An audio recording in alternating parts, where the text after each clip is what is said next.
Hello everyone, मैं Hina Sharma YouTube channel commerce stream x पर डीटर plus भी पीजीडी के क्वेश्चंस कर रहे हैं हम, जो इसमें कि टोटल पेपर 2 में आपके कॉमर्स स्पेसिफिक सब्जेक्ट जो होता है उसमें 200 क्वेश्चंस आते हैं। तो अराउंड 120 हम कर चुके हैं, उससे आगे के हम करेंगे। मेरी प्रीवियस वीडियोस मैंने प्लेलिस्ट बनाई है, आप उसमें देख सकते हैं। एंड ये है मेरा थोड़ा इंट्रोडक्शन, बाकी फिर हम चलते हैं अपने क्वेश्चंस पर। देखिए यहाँ इस क्वेश्चन 128 से स्टार्ट करेंगे। This type of contract involve a mutual agreement that came into being after an unexpected occurrence। इसका देखिए कीवर्ड क्या है, ये है अनएक्सपेक्टेड occurrence। तो अनएक्सपेक्टेड है अगर, जो डिपेंड करता है कि अगर पर्टिकुलर कंडीशन जब होगी तब ऐसा होगा, जैसे कि अर्थक्वेक आएगा तो पैसे मिलेंगे, या अर्थक्वेक वॉल्केनो आएगा तो ये होगा, या कोई भी मतलब शादी होगी तो पैसे मिलेंगे, या इस तरीके से कोई भी कंडीशन पर डिपेंड करता है, कंडीशन पर डिपेंड कर रहा है तो इसे आप एलिटोरी कॉन्ट्रैक्ट कहेंगे। बाकी ये जो 3 टाइप ऑफ कॉन्ट्रैक्ट है इसमें, ये बायलैटरल है। बायलैटरल में आपके मतलब कि बाई माने होता है दो, बायलैटरल है मतलब कि दोनों साइड से जिसने कॉन्ट्रैक्ट बनाया है, और कॉन्ट्रैक्ट में दोनों जो पार्टीज हैं दोनों ही लीगली बाउंड होंगी, दोनों को ही एक दूसरे के लिए कुछ करना होगा। एक आपका होता है यूनिलेटरल। यूनिलेटरल में क्या होता है कि दो पार्टीज के बीच में कॉन्ट्रैक्ट हुआ लेकिन एक ही लीगली बाउंड है, एक ही पार्टी लीगली बाउंड है क्योंकि इसी को कोई एक्टिविटी करनी है इसके लिए। ठीक है, एक्सप्रेस और एडिशन कॉन्ट्रैक्ट और एक्सप्रेशन के बारे में देख लेते हैं।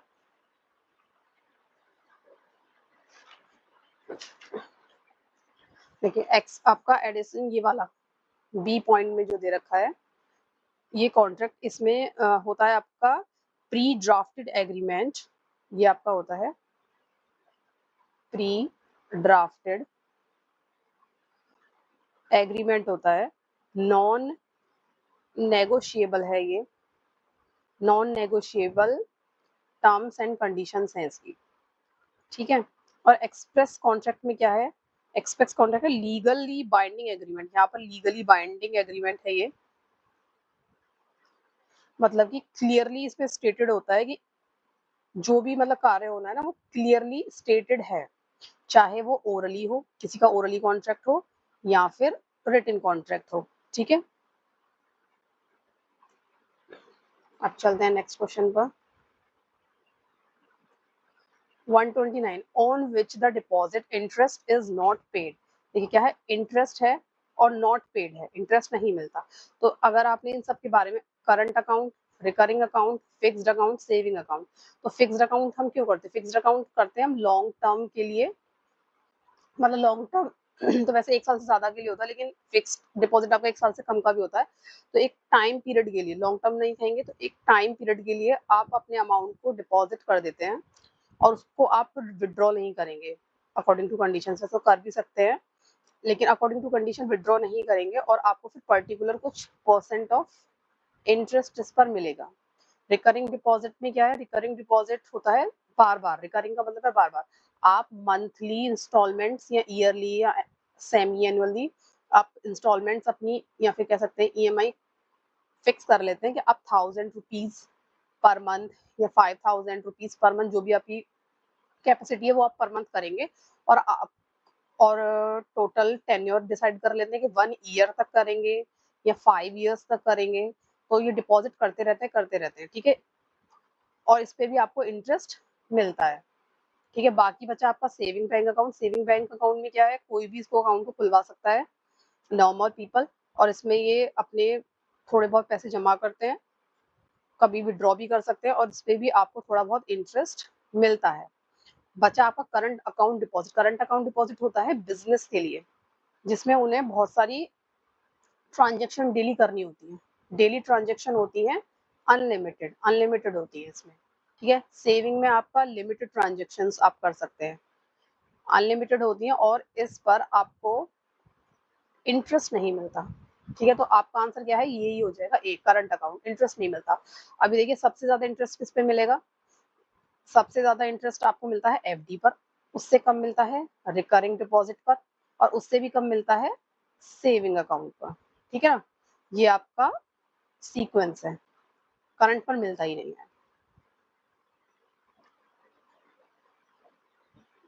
What is the first factor influencing a buyer's decision? Buyer के डिसीजन को कौन सा फैक्टर आपका इन्फ्लुएंस करता है? Education, age, family, occupation. वैसे तो सारे ही करते हैं, लेकिन इन्होंने कहा है फर्स्ट, मतलब इसमें सबसे देखिए ऐसा फैक्टर जो सभी में कॉमन हो। जैसे एजुकेशन है, अब कोई जो एजुकेशन हम ले रहे हैं वो छोटा बच्चा भी एजुकेशन ले रहा है, 0 to 5 ईयर्स का है, एडोलसेंस भी ले रहा है, आपका एडल्ट भी ले रहा है, टीनेजर में आ गया, एंड आपका 18 प्लस एडल्ट में भी ले रहे हैं। ठीक है, एजुकेशन सभी एज में ले रहे हैं। फैमिली में भी आप देखेंगे सभी एज के लोग हैं। कोई सामान हम खरीदते, कोई बच्चा होगा हमारा, या तो छोटा होगा बच्चा होगा, या कोई ग्रैंड पेरेंट्स होंगे 60-65, उनके हिसाब से। ऑक्यूपेशन, जॉब, कोई आप कर रहे हैं तो जॉब में भी क्या है, या तो आप 18 प्लस भी हो सकते हैं, 45 प्लस भी हो सकते हैं, 30 प्लस भी हो सकते हैं। सभी में जो कॉमन है एज है, एज कॉमन है, इसलिए वो फर्स्ट फैक्टर होगा आपका। Read the given assertion, read the given assertion reasoning and select the correct option। क्या है, देखिए सेंट्रल टेंडेंसी क्या होती है? Central tendency is the tendency of most rater, most लोगों ने क्या रेटिंग करी है, to give average rating of all to all और the centre of the scale. मतलब कोई स्केल आपने रखा 0 से लेकर 5 तक का, 1 2 3 4 5। अभी कोई कस्टमर आपके आ रहे हैं, वो रेटिंग करके जा रहे हैं, ज्यादातर लोगों ने मानिए 3 के आसपास रेटिंग करी है, 3 से 2.5, 3.5, 3, तो ये आपका सेंट्रल टेंडेंसी 3 को मान लेंगे। ठीक है, ये आपका रेटिंग स्केल है।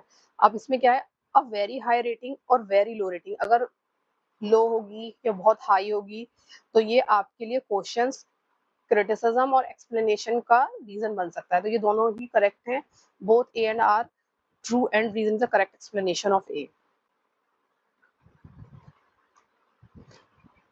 132, the banker take care of your fund of the customer, का जो फंड होता है उसका टेक केयर करते हैं कैसे? अकॉर्डिंग एज अ, क्या होगा, एज अ सिक्योरिटी गार्ड। इसमें तो ऐसा कुछ था ही नहीं, वर्ड आपको ध्यान रखना, यही वर्ड यूज होता है। अब देखिए, in India the first step toward building up a structure of development finance institution was taken up as with which establishment. अब इसमें देखिए वर्ड, कीवर्ड क्या है, डेवलपमेंट है, फाइनेंस इंस्टीट्यूशन है।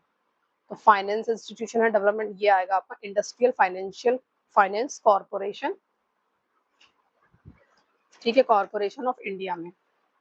अब इसका कुछ बेसिक्स आपको पता होना चाहिए आईएफसीआई के बारे में। वैसे तो हमने पीछे भी इससे रिलेटेड एक क्वेश्चन आया है, मतलब पीछे का मेरा मतलब है कुछ इसी पेपर में, लेकिन जो लास्ट वीडियोस में आप देख सकते हैं, मैं फिर भी रिपीट कर देती हूँ कि इसका जो स्टैब्लिशमेंट है वो आपका 1 जुलाई 1948 का है।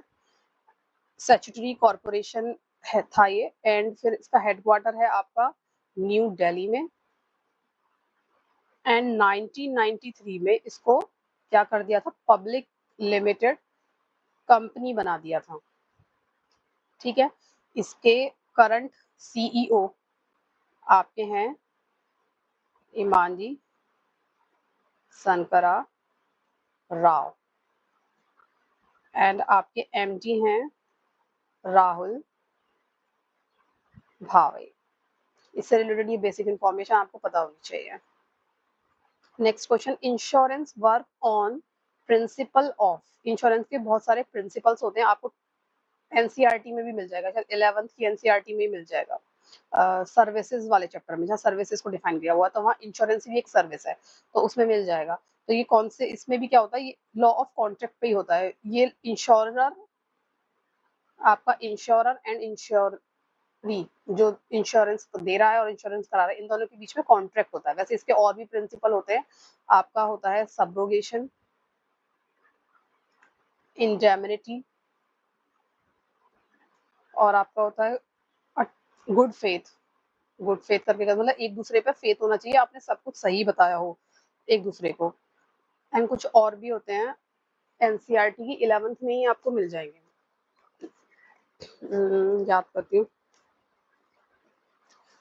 हाँ, आपका है इंश्योरेबल इंटरेस्ट, और है आपके इंश्योरेबल इंटरेस्ट भी हमने लास्ट वीडियो में किया हुआ है डिस्कस। इंश्योरेबल इंटरेस्ट हो गया, indemnity and proximate cause. Proximate cost तो सिंपल है, मैं बता देती हूँ। प्रॉक्सिमेट कॉस्ट का मतलब है जो कॉजेज इंश्योरेंस वालों ने अपनी लिस्ट में लिखे हुए हैं कि इस केसेस पे आपको इंश्योरेंस का पैसा मिल सकता है। तो जो भी दुर्घटना या इवेंट हुआ होता है ना, तो जो उनमें से जिस भी केस की क्लोज वो रहता है, उसकी कंडीशंस जो मैच करती है इंश्योरेंस वालों के अकॉर्डिंग कॉन्ट्रैक्ट में, तो जो उसके क्लोज बैठेगा उसी के अकॉर्डिंग वो फिर उसके रूल्स या मनी को फॉलो करते हैं। सब्रोगेशन हो गया। कॉन्ट्रीब्यूशन है कि मतलब आप जब इंश्योरेंस लेंगे तो कॉन्ट्रीब्यूशन भी देना पड़ेगा कुछ पोर्शन। ठीक है। मिटिगेशन होता है। ये सारे ही पॉइंट आपको 11th की एनसीईआरटी में दिए हुए हैं, बिजनेस सर्विसेज चैप्टर है। मिटिगेशन का मतलब होता है कि जो जिसने इंश्योरेंस लिया है वो भी कुछ करे लॉस को मिनिमाइज करने के लिए, लॉस को आपका मिनिमाइज करने के लिए। ऐसा नहीं है कि आग लग गई है, फायर अगर दुकान में लगी है तो बैठ के देख रहा है, पानी डाले, कोशिश करे उसे बचाने की, क्योंकि ये सब चीजें भी मैटर करती है कि उन्होंने जानबूझ के तो नहीं किया। अब जो इंडेमनिटी होता है ना, वो आपका लाइफ इंश्योरेंस में नहीं लगता है, अप्लाई नहीं होता, नॉट एप्लीकेबल है, नॉट एप्लीकेबल है। क्योंकि इंडेमनिटी कहता है लॉस सेम पोजीशन, जो जैसा लॉस हुआ है सेम पोजीशन ही वापस करेंगे। तो व्यक्ति अगर मर गया है तो वैसा तो पॉसिबल नहीं होता ना, इसलिए इंडेमनिटी लाइफ इंश्योरेंस में नहीं है, एप्लीकेबल है। ये भी क्वेश्चन आता है इंडेमनिटी वाला, ये इंपॉर्टेंट है पेपर्स में, या मतलब कोई भी आपको कॉमर्स का पेपर है, ईएमआरएस भी अब होने लगा है, ईएमआरएस पीजीटी, यूपी पीजीटी, कोई भी पेपर है पीजीटी से रिलेटेड, उसके लिए इंपॉर्टेंट है। Which of the following statement is an are true? अब देखिए, cash reserve ratio affect the credit creation. हाँ, क्रेडिट क्रिएशन को भी किसी ने बैंक में कितना परसेंट अपना कैश रिजर्व रखा है, बाकी 5% रखा है, तो बाकी बचा हुआ जो है वो क्रेडिट क्रिएशन के लिए वो अब उन्होंने वो 10% कर दिया अगर उसको कैश रिजर्व रेशियो को, तो जो क्रेडिट क्रिएशन वाला है अमाउंट वो डाउन हो जाएगा, तो बिल्कुल इफेक्ट करता है, ये ट्रू है। ठीक है ना। Business conditions of the bank like inflation, depression effect करती है क्रेडिट क्रिएशन को, बिल्कुल करती है। Credit policy of the central bank affect the cash reserve ratio. हाँ, मॉनेटरी पॉलिसीज जो सेंट्रल बैंक निकालता है अपनी, उसमें आपके लिए वो सीआरआर रेट, एसएलआर रेट, ये सब निकालता है, तो उसमें इफेक्ट करता है क्योंकि अप डाउन करता रहता है।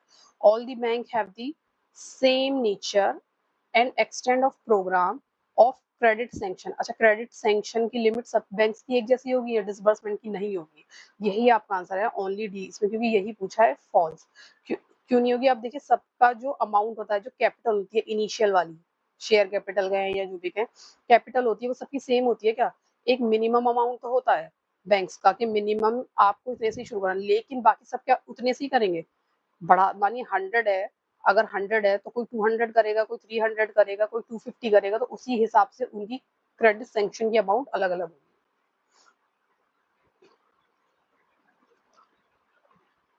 बेसिक क्वेश्चन है वैसे तो। Capital is treated as liability, capital को हम लाइबिलिटी मानते हैं, हाँ ये आपका ट्रू है। Capital is treated as liability due to money measurement concept, ये आपका गलत है। मनी मेजरमेंट कॉन्सेप्ट की वजह से हम कैपिटल को लाइबिलिटी नहीं मानते, हम मानते हैं क्योंकि बिजनेस एंटिटी और पर्सन बिजनेस एंटिटी और जो पर्सन है इसको हम अलग मानते हैं। Business entity is a separate entity, इस तरीके से business is a separate entity, वो वाला कॉन्सेप्ट यहाँ का आएगा, मनी मेजरमेंट कॉन्सेप्ट यहाँ पर नहीं आएगा। ठीक है, तो ये तो आपका ट्रू है, assertion is true but reason is false, ये सी आपका आंसर हो जाएगा। नेक्स्ट क्वेश्चन पर चलते हैं। 137। अब देखिए, what is a program or policy of a company that aim to eliminate discrimination by providing equal opportunity and thereby improving his or her profession. ये है आपका अफर्मेटिव एक्शन। अफर्मेटिव एक्शन की ही definition ही आप check करेंगे तो यही दे रखी है। ठीक है। इंक्लूसिव ग्रोथ, इंक्लूसिव ग्रोथ है सबकी ग्रोथ, ऑल इंक्लूसिव मतलब ऑल, किसी भी बेसिस पर किसी को पीछे नहीं छोड़ना है, सबको साथ लेके चलना है। इंक्लूसिव वर्ड आप सीडीपी में भी पढ़ेंगे, चाइल्ड साइकोलॉजी में भी इंक्लूसिव। ठीक है। एंड परफॉर्मेंस अप्रेजल क्या है? परफॉर्मेंस अप्रेजल, डिसेंट्रलाइजेशन देख लेते हैं। डिसेंट्रलाइजेशन क्या है कि जो रूल्स है, जो अथॉरिटी है कंपनी में, वो लोगों के बीच में डिवाइड कर देना। ठीक है। डिसेंट्रलाइजेशन होता है। सेंट्रलाइजेशन क्या होता है कि ये एक सेंटर में व्यक्ति बैठा हुआ है और जो भी लोग ये काम करने वाले हैं ना, वो बार बार आके इसी से पूछेंगे क्या करना है, इसी से पूछेंगे तो उसको कहते हैं सेंट्रलाइजेशन। डिसेंट्रलाइजेशन कहते हैं आपने, जैसे कि आपने जिम्मेदारियां डिवाइड करी हैं, ऐसे ही आपने अथॉरिटी भी डिवाइड करी है, जो वो अपने खुद से डिसीजन ले सकते हैं कि क्या करना है, जैसे कि थोड़ा टाइम भी कम कर जाता है। अब देखिए परफॉर्मेंस अप्रेजल। परफॉर्मेंस अप्रेजल क्या है? परफॉर्मेंस अप्रेजल एक टेक्निक है जिससे आप एम्प्लॉय की क्या मेजर करते हैं। एक तो स्ट्रेंथ मेजर करते हैं, उसको टास्क देते हैं, उसकी स्ट्रेंथ एंड और कितना area of improvement, area of improvement देखते हैं, स्ट्रेंथ देखते हैं और एरिया ऑफ इम्प्रूवमेंट देखते हैं। इससे क्या होता है? ये हेल्प करता है आपको एम्प्लॉय के गोल्स को और कंपनी के जो ऑब्जेक्टिव है, एम्प्लॉय गोल एंड कंपनी के ऑब्जेक्टिव्स को अलाइन करता है। ठीक है, next question, equal remuneration.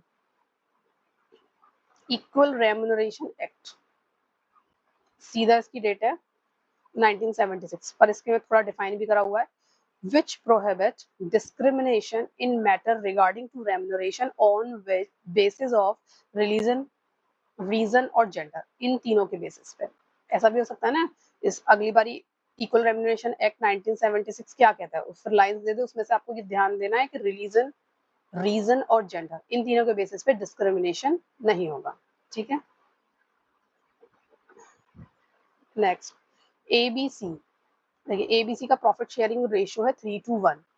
What will be the new profit sharing ratio of A and C if B retires? ये सबसे सिंपल वाला क्वेश्चन है आपका, प्रॉफिट शेयरिंग रेशियो अगर हमसे निकलवाता है तो, कि अगर B रिटायर्स हो गया है, B का शेयर क्या है? ये 2, ठीक है, फ्रॉम द बिजनेस, तो A और B का रेशियो क्या होगा, है ना? A और B का रेशियो हमसे नया पूछे, तो A और B का रेशियो 3:1 हो जाएगा, B को हटा देंगे 3:1। ठीक है, सबसे सिंपल वाला केस है। What is the maturity term for the most of the treasury bill? treasury bill bank issue करता है गवर्नमेंट के कहने पर, और ये होता है 91 डेज का इसका time. Next question, which of the following is a significant justification for insurer to sell life insurance strategies through agent? मतलब एजेंट, क्वेश्चन का मतलब है एजेंट की क्या जरूरत है। ठीक है, the advantage of life insurance policy are basic and clear to, अगर क्लियर टू ऑल होती तो एजेंट की जरूरत नहीं होती, तो ये आंसर हो गया गलत। Individuals can choose which strategy is best for them, खुद चूज कर लेंगे तो फिर से एजेंट की जरूरत नहीं है, तो ये भी नहीं है। Agent have to meet their marketing targets, अब मार्केटिंग टारगेट उन्हें अचीव करने होते हैं एजेंट्स को, इसलिए एजेंट जरूरी है नहीं। Many people require personalised guidance for selecting the right policy, जो कि करता है एजेंट। एजेंट उन्हें समझाता है और बाकी उनकी कब उनको पैसे कितने जमा करने हैं ये सारी चीजें बताता है, गाइड करता है, तो उसके लिए है, तो इसका करेक्ट आंसर हो जाएगा D. Reconstitution, reconstitution of partnership is, partnership का रिकॉन्स्टिट्यूशन कब होगा? जब आपका उनका जो एग्रीमेंट होता है, एग्रीमेंट की लिखी चीजों में जब चेंज होगा, तो प्रॉफिट एंड शेयरिंग रेशियो जो होता है पार्टनर्स का वो उसमें होता है, या फिर नंबर ऑफ पार्टनर्स चेंज हो रहे हैं तो रिकॉन्स्टिट्यूशन हो जाएगा। ठीक है, जो उसमें आप एग्रीमेंट में लिखा हुआ है उसमें चेंज है तो चेंज होगा। Identify which of the following statement is are true, true बताना है। There can be a stranger to a contract and consideration, there can be a stranger to a contract, there can be a stranger to consideration, there cannot be a stranger to any contract। अब इसमें से true क्या है? इसमें से true है आपका third, there can be a stranger to consideration, मतलब कंसिडरेशन का मतलब है पैसे से, पैसे कौन दे रहा है? जैसे ए एंड बी हैं, इनके बीच में कॉन्ट्रैक्ट हुआ है, ए को पैसे देने थे बी को, लेकिन ए ने बोल दिया सी को कि तुम पैसे दे देना, तो सी बी को पैसे दे सकता है और सी हो जाएगा स्ट्रेंजर इस कॉन्ट्रैक्ट के लिए, क्योंकि उसका नाम कॉन्ट्रैक्ट में नहीं है, ए और बी का है, तो ए और बी तो उसके लिए जाने हुए हो गए, एंड जिसने पैसे दिए हैं सी, वो स्ट्रेंजर हो गया, तो स्ट्रेंजर कंसिडरेशन कर सकता है लेकिन वो कॉन्ट्रैक्ट में नहीं हो सकता, तो इसका आंसर सी इज ट्रू होगा। ये इसका थोड़ा एक्सप्लेनेशन दे रखा है, बाकी तो मैंने आपको बता दिया। 145 who gave first concept of MBO, MBO क्या है आपका? Management by objectives. 1944 में दिया था किसने? Peter F Drucker. ठीक है, नेक्स्ट क्वेश्चन पे आते हैं। Exemptions for newly established industry undertaking a free trade zone is mention in which section, कौन से सेक्शन में है? ए, सेक्शन 10A। इसके बारे में सिर्फ सेक्शन ही आपको पता होता तो ही आप कर पाएंगे इसमें। नेक्स्ट है what is mention under section 44A, ये प्रिजम्पटिव इनकम के सेक्शंस है 44 से related. Of income tax, presumptive है मतलब जो जिनका टैक्स पहले ही कैलकुलेट हो जाता है, पहले ही बता देते कितना आपको देना है। तो इसमें जो सीधी मैं आपको बताऊं सी है, स्पेशल प्रोविजन होता है for computing profit and gain of business of flying, hiring और लीजिंग गुड्स, मतलब 44AE की वजह से ये वाले इसके 3 पॉइंट्स हैं, ठीक है ना, इसके अंडर आते हैं। इसके बारे में दे रखा है यहाँ पे प्रिजम्पटिव टैक्सेशन है, rules presenting to small enterprises के लिए होता है जो एंगेज है इन एक्टिविटीज में for the purpose of goods carriage as a provision 44AE the income of this SSC is calculated on fixed presumptive rate, presumptive पहले से ही एज्यूम करा हुआ है, उसी रेट पे टैक्स हो जाता है, साल के एंड में नहीं, पहले से ही रेट बता देते हैं। The premium of issue of debenture, अब यही प्रीमियम चाहे आपके इशू ऑफ शेयर्स का हो, रिजर्व एंड सरप्लस में जाएगा लायबिलिटी साइड, ठीक है। Next question, Reader's Digest magazine offer diaries to its regular subscribers, मतलब सब्सक्राइबर कस्टमर कह सकते हैं, कस्टमर्स को कुछ ऑफर कर रहे हैं diaries for introducing new subscriber, जिससे कि वो अपने नए फ्रेंड्स वगैरह को वो दिखाएं या शेयर करें। तो ये कौन सा मेथड है आपका? Premium of customer promotion, promotion का कौन सा मेथड है? तो ये है यूजर टू यूजर स्कीम। इसको नेक्स्ट पेज पे एक्सप्लेन भी किया है। User to user scheme, promotion method और रेफरल मार्केटिंग, रेफरल मार्केटिंग देखिए इससे पता चल जाएगा। यूजर टू यूजर के लिए रेफरल मार्केटिंग भी एक दूसरा वर्ड है।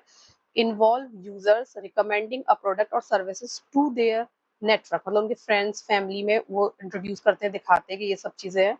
ऑफर इंसेंटिव भी मिलेगा उन्हें with reward for successful referrals, referral code भी आप देखते हैं ना ऑनलाइन, आप कोई बैच वगैरह खरीदते तो उसमें भी रेफरल कोड मांग लेते हैं तो कुछ डिस्काउंट मिल जाता है। नेक्स्ट क्या है? विच ट्रेड प्रमोशन, कौन सा ट्रेड प्रमोशन है? Which trade promotion lead to quick profit for wholesaler and retailer, दोनों के लिए ही काम करेगा। ऐसा क्या है? ऐसा है प्राइस डील्स, प्राइस डील्स मतलब कभी कभी अच्छी प्राइस डील मिलती है, कोई चीज 1000 की है और उसे वो 500 में मिल रही है, कभी भी ऑनलाइन भी आपने देखा होगा तो फट से लोग उसे खरीद लेते हैं, तो प्राइस डील्स कुछ डिस्काउंट, या फिर ऐसा कर सकते हैं जैसे कोई 1000 की है और उसे कह दें कि 1500 में 2 मिलेंगी, तो लोग फटाफट से खरीद लेते हैं। Which of the following is not a benefit of human resource information system HRIS? अभी HRIS जो है ना ये होता है सॉफ्टवेयर, सॉफ्टवेयर है जो कि एम्प्लॉय इंफॉर्मेशन कलेक्ट करने के लिए, मतलब एम्प्लॉय की इंफॉर्मेशन आप इसमें रिकॉर्ड करते हैं, ठीक है। तो इसकी आप देख बताना है नॉट बेनिफिट। हायर स्पीड तो ये तो बेनिफिट है, higher accuracy, reduction and duplication ये सारे बेनिफिट है, तो बचा क्या सिर्फ B, quality of response depending on the accuracy of input. अब इनपुट हमने कैसा डाला है वैसा ही आपका रेस्पॉन्स आएगा, तो ये क्वालिटी नहीं एक बार डिसएडवांटेज में जा सकता है, तो ये इसलिए इसका पॉइंट हो गया B. Next, Preeti is a person who is usually of unsound mind, ज्यादातर मतलब यूजुअली कभी कभी हो जाता है कि अनसाउंड माइंड हो जाती है, but occasionally of sound mind, कभी कभी साउंड माइंड भी है। Can she make a contract, contract कर सकती है? हाँ कॉन्ट्रैक्ट कर सकती है, कब? जब वो साउंड माइंड की पोजीशन में हो, तो इसका आंसर हो जाएगा third C. Next question, which bank first evolve the function of clearance, settlement and transfer of mutual fund, ये सबसे पहले किसने इंट्रोड्यूस किया? बैंक ऑफ इंग्लैंड ने इंट्रोड्यूस किया था। और इसके बारे में थोड़ा बेसिक बात, ये क्या है, ये आपका इंग्लैंड का, सेंट्रल इंग्लैंड का है या फिर यूके का है, यूके का आपका सेंट्रल बैंक है, जैसे हमारे यहाँ का आरबीआई है, और ये स्टैब्लिश हुआ था आपका 1694 में, और इसका जो हेडक्वार्टर है वो है आपका लंदन में। तो ये कुछ basic information. Question next 155, IFCI is manage by a board of directors, ठीक है, बोर्ड ऑफ डायरेक्टर्स इसको मैनेज करते हैं, which consist of partly elected है और पार्टली नॉमिनेटेड है। तो जो सेंट्रल बैंक है वो भी कुछ अपॉइंट करती है whole time chairman of the board in the constitution with the मतलब कंसल्टेशन लेती है आईडीबीआई से और वो कुछ अपॉइंट करती है होल टाइम चेयरमैन का आईएफसीआई के लिए, ठीक है। एंड आगे पूछा है हमसे how many director are appointed by RBI. RBI IFCI के लिए कितने डायरेक्टर्स अपॉइंट करती है? एक डायरेक्टर अपॉइंट करती है। अभी आईएफसीआई हमने पहले भी पढ़ा था, मैं दोबारा बता देती हूँ। इसका एस्टेब्लिशमेंट है जुलाई 1, 1948 जब ये स्टैट्यूटरी कॉर्पोरेशन था, एंड 1993 में इसको पब्लिक लिमिटेड कंपनी बना दिया, ठीक है। एंड इसके सीईओ और इसके एमडी है राहुल भावे एंड सीईओ है इमानजी शंकर राव, ठीक है। नेक्स्ट क्वेश्चन है which of the following statement is false. False का बताना है। False, borrower are the issuer of debt. Borrower मतलब उधार लेने वाले क्या है, इधर क्या करते हैं, इशू ऑफ डेट करते हैं in the form of promissory note, bond and commercial paper, ये ट्रू है। The need of borrower differ, जो बोरोअर है, जो उधार पैसे जिनको चाहिए होते हैं, उनकी नीड डिफर होती है, हाँ। किसी की अमाउंट अलग होगी, किसी को टाइम पीरियड कम चाहिए, ज्यादा चाहिए, as the currency in which borrowing, currency जिस भी करेंसी में वो लोन ले रहे हैं, तो ये भी ट्रू है। अब आपका international financing focus on the area. International finance अगर आप पढ़ेंगे तो आप उसमें एफडीआई भी पढ़ेंगे, एफआईआई भी पढ़ेंगे, करंट एक्सचेंज रेट भी पढ़ेंगे, हाँ, तो ये भी ट्रू हो गया। अब आपका डी बचा, तो सब ट्रू है, तो यही बचा होगा। When the dollar rises in the value of relative of a foreign currency, अगर डॉलर राइज हो रहा है, हमारे रुपीस के कंपैरिजन में भी अगर हम देखें डॉलर राइज हो रहा है, तो the current assets and current liabilities of US foreign subsidiary increase in dollar value, increase नहीं होगी, decrease होगी, ठीक है ना। ये आपका गलत है, तो यही। Which of the following is Adam Smith's definition of the concept of price? Adam Smith को आप इकोनॉमिक्स में पढ़ेंगे, इन्होंने इकोनॉमिक्स में की भी डेफिनेशन दी है। अभी प्राइस की पूछ रहे हैं, तो प्राइस की क्या डेफिनेशन उन्होंने दी हुई है, price of everything what everything really cost, it is toil and trouble of acquiring it, ये है इसकी definition. The intrinsic value of bond or any fixed income security is dash the present value of expected, कैसी होनी चाहिए, equal होनी चाहिए।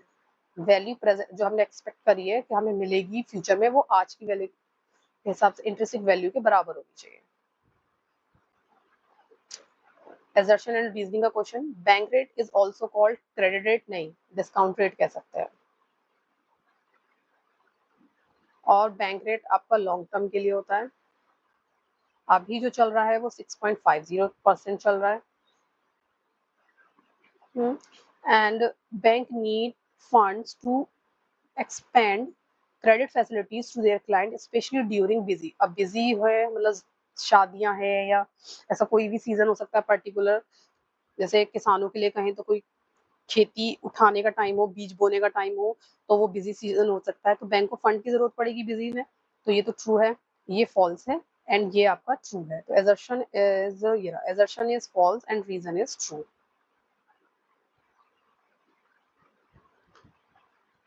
Next, आज का नेक्स्ट एंड लास्ट क्वेश्चन देखते हैं। 160, the Hawthorne study were aimed at finding out factors that really influence the productivity and work performance of laborers under which of the following management approach, कौन सी management approach है, this study conducted by Elton Mayo। पहले तो ये ध्यान रखना है कि Hawthorne study को conduct किसने किया है, Elton Mayo ने and his associates। तो ये कौन सी है, ह्यूमन रिलेशन अप्रोच है। कौन सी अप्रोच है मैनेजमेंट की, ह्यूमन रिलेशन। इसमें क्या इन्होंने सोशल रिलेशन पे ध्यान दिया है कि एक कंपनी है या फैक्ट्री है, उसमें एम्प्लॉय का सोशल रिलेशन कैसे हैं और फिर उसकी प्रोडक्टिविटी पर कैसा फर्क पड़ रहा है उससे, ठीक है।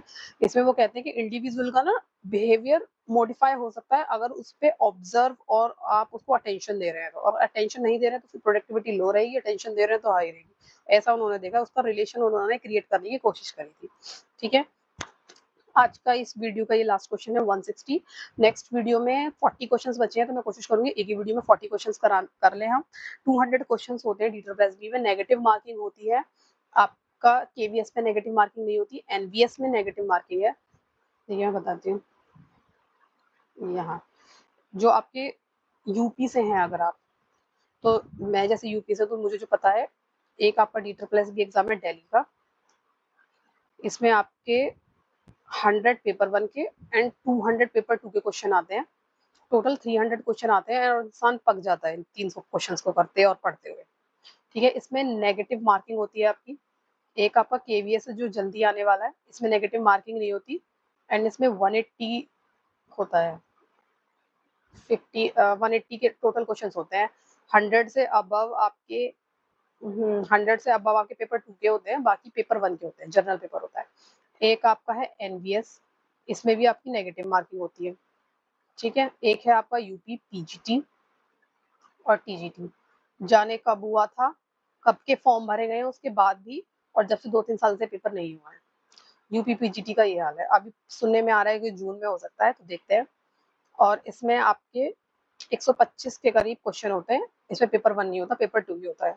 तो ये थोड़ी, अगर आप यूपी से हैं तो ये वाले पेपर्स आप कर सकते हैं, और बाकी आप क्या कर सकते हैं, DSSS भी कर रहे हैं तो यूजीसी नेट भी प्रिपेयर कर लीजिए, क्योंकि यूजीसी नेट का थोड़ा सा लेवल ज्यादा है, लेकिन सिलेबस जो DSSS ने चूज करा हुआ है वो यूजीसी का ही मुझे लगता है पढ़ना पड़ेगा। थोड़ा बेसिक पढ़े तो DSSS के लिए पढ़ लो, उसी को थोड़ा अच्छे से पढ़ोगे तो आपका नेट प्रिपेयर हो जाएगा। ठीक है, आप मेरा कॉमर्स स्ट्रीम एक्स के नाम से ही टेलीग्राम पर चैनल है, जब हमारे 200 क्वेश्चंस कंप्लीट हो जाएंगे तो मैं पीडीएफ आपकी वहाँ पे आंसर्स के साथ आपका टेलीग्राम चैनल पर डाल दूंगी, आप वहाँ से देख सकते हैं। मेरा आपका इंस्टाग्राम चैनल भी है, वहाँ भी आप मुझे ज्वाइन कर सकते हैं, वहाँ भी कुछ वीडियोस आपको मिलेंगी। एंड प्लीज़ कमेंट ज़रूर कीजिएगा, कोई और पेपर आप चाहते हैं कि मैं करके दिखाऊँ या एक्सप्लेन करूँ, आपके लिए हेल्प हो, तो आप कमेंट कर सकते हैं। इसी में भी कोई डाउट हो तो वो भी आप कमेंट कर सकते हैं। Thank you.